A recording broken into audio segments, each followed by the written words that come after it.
ஏன் முதலீட்டில் தொடர்ந்து நிலைப்பது கடினம்? மக்கள் பலவீனமானவர்கள் என்பதால் இல்லை. முதலீடு என்பது மனித இயல்புக்கும் நிஜ வாழ்க்கைக்கும் ஒரே நேரத்தில் எதிராக நிற்பதால்தான். நம்முடைய மனசுக்குள் பயம் தர்க்கத்தை விட வலிமையானது. லாபம் கிடைக்கும் சந்தோஷத்தை விட இழப்பின் வலி 2 மடங்கு அதிகமா உணரப்படுகிறது. அதனாலதான் மார்க்கெட் கீழே வந்தா பயம் கத்த ஆரம்பிக்குது. எஸ்ஐபியை நிறுத்திடு, நீண்ட காலத்தில் சரிதான் என்று நம்முடைய அறிவு சொன்னாலும் குறுகிய காலத்தில் உணர்ச்சிகள்தான் ஜெயிக்குது. இதுக்குத்தான் லாஸ் அவர்ஷன்னு சொல்றாங்க. அதுக்கப்புறம் ஒரு ஆசை வரும், ஏதாவது செய்யணும்னு. மார்க்கெட் விழுந்தாலும் எங்க பார்த்தாலும் கெட்ட செய்திகளா வந்தாலும் ஒன்னும் செய்யாம இருக்கிறது பொறுப்பில்லாத மாதிரி தோணும். எஸ்ஐபியை நிறுத்துறது கட்டுப்பாட்டை நம்ம கையில் எடுத்த மாதிரி ஒரு உணர்ச்சியை கொடுக்கும். ஆனா முதலீட்டில் ஒன்னும் செய்யாம இருப்பதுதான் பல சமயங்களில் அறிவான முடிவு. இருந்தாலும் நம்ம மனசு அமைதியை விரும்பவே மாட்டேங்குது. அப்புறம் ஒப்பீடு ஆரம்பமாகுது. ஒரு நண்பன் எக்ஸிட் பண்ணிட்டான், ஒரு கசின் லாபம் புக் பண்ணிட்டான், சோஷியல் மீடியால மார்க்கெட் கிராஷ் வரப்போறதுன்னு எச்சரிக்கை. அவ்வளவுதான். அமைதியான சிந்தனை பதட்டமான முடிவுகளா மாறிடுது. இதுக்கு மேல நாம என்ன பண்ணுறோம் தெரியுமா? ஒரு நீண்டகால விளையாட்டை குறுகிய கால மனநிலையோட விளையாடுறோம். எஸ்ஐபி என்பது 10-20 வருட பயணம். ஆனா நம்ம மனசு மாசம் மாசம் ரிசல்ட் பார்க்குது. அந்த மிஸ்மேட்ச் தான் எரிச்சலை உருவாக்குது. எதுவும் நடக்கல, ரிட்டர்ன் சரியா இல்ல, ஏன் இதை தொடரணும் அப்படின்னு கேள்வி மெதுவா மனசுக்குள் வர ஆரம்பிக்கும். மனசுக்குள்ள மட்டும் இல்ல, வெளியில வாழ்க்கையும் அழுத்தம் தரும். வாழ்க்கை நேர்கோட்டுல போகாது. School fees, medical bills, job uncertainty, festival, function, wedding, EMI. காசு டைட் ஆச்சுன்னா முதலில் நிறுத்தப்படுறது எஸ்ஐபி தான்.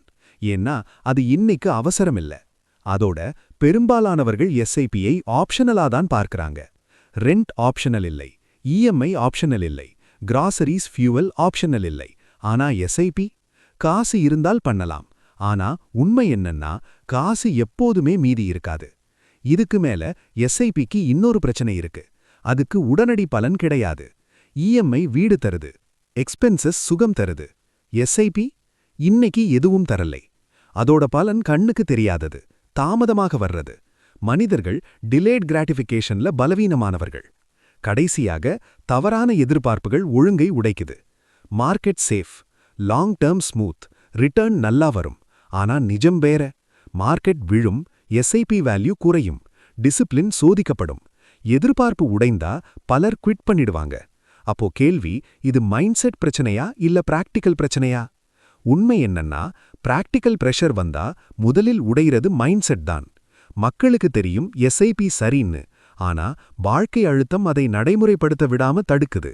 அதனாலதான் மோட்டிவேஷன் மட்டும் போதாது. சொல்யூஷன் எளிமையானது, ஆனா சுலபமானது இல்லை. எஸ்ஐபியை ஆப்ஷனல்ல இருந்து ஃபிக்ஸடா மாற்றணும். ரெண்ட் மாதிரி, இஎம்ஐ மாதிரி. முதலில் டெபிட், அப்புறம் ஸ்பெண்ட். எஸ்ஐபி அமௌண்ட் சர்வைவ் ஆகிற மாதிரி இருக்கணும்.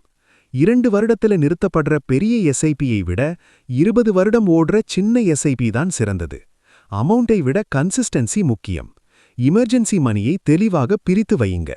பெரும்பாலான எஸ்ஐபி ஸ்டாப் பயம் காரணமாதான். காசு தேவைப்பட்டால் 6 மாத எமர்ஜென்சி ஃபண்ட் அந்த பயத்தை உடனே குறைக்கும். எஸ்ஐபியை அடிக்கடி செக் பண்ணாதீங்க. Monthly checking anxiety, yearly review confidence. SIP கவனத்தால் வளராடு, நேரத்தால் தான் வளரும்.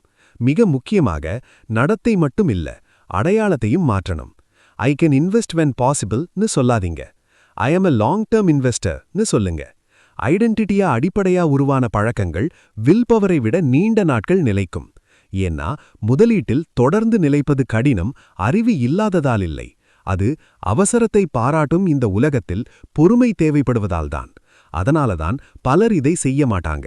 செய்பவர்கள் மட்டும் விதிவிலக்காக வெல்வார்கள். அவர்கள் புத்திசாலிகள் என்பதால் இல்லை, அவர்கள் நீண்ட காலம் நிலைத்திருக்கிறார்கள் என்பதால்தான்.